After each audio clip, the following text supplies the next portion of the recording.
Chers collègues du CDSAI, bonjour. Aujourd'hui, nous allons vous présenter l'application Microsoft Teams. Il s'agit d'une première capsule d'une série qui tentera de prendre en considération les différentes facettes de cet outil dans le milieu scolaire. Teams est avant tout utilisé pour favoriser l'échange de documents entre enseignants et apprenants, la coopération entre élèves ou collègues d'un département, mais c'est aussi une plateforme de communication qui dispose de nombreuses facettes et possibilités. On y va, et pour cela, je vais devoir me téléporter directement dans l'interface. Vous êtes prêts? À ma droite, les onglets qui m'offrent le choix entre activités, équipes, calendrier, etc. Ensuite, sur fond blanc, les équipes que je suis.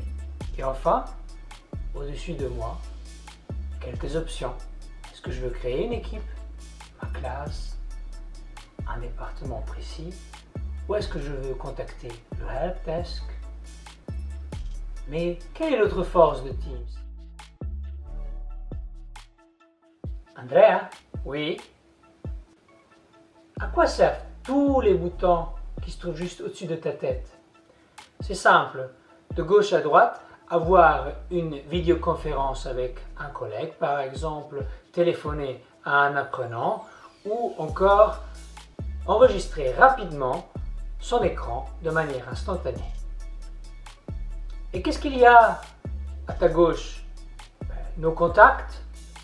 D'ailleurs, au milieu, tu as une vieille communication réalisée avec Nicolas, l'autre partenaire du CDSAI.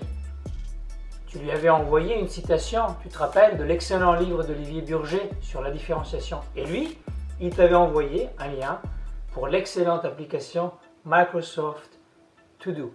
Ça fera 2 autres capsules, je pense, pour notre projet. Mais nous devons continuer. Il faut parler à nos collègues des paramètres. Alors les paramètres sont en haut, à droite de l'écran. On peut indiquer son statut, définir un message par défaut ou encore calibrer un ensemble de fonctionnalités. Faisons un saut dans nos paramètres car c'est là que nous trouverons plus d'informations importantes. Tu veux bien? Allez, on y va ensemble. Tout d'abord, les aspects d'ordre général. Quelle est l'interface qui me convient? Quelle est la luminosité qui me correspond? Etc. Et plus important, si vous descendez, voulez-vous que Microsoft vous suive ou non? De même, vous pouvez désigner des personnes comme étant prioritaires. Votre chef d'établissement, par exemple, ou le ou la délégué de vos classes, à vous de décider. Quel message est-ce que je désire recevoir et quand et sous quelle forme? Bannière, pastille, sans, quel moment de la journée? À vous de voir, mais vous êtes déjà nombreux à connaître ce genre de fonctionnalité puisque elle correspond tout à fait à ce que l'on retrouve chez n'importe quelle messagerie d'un smartphone.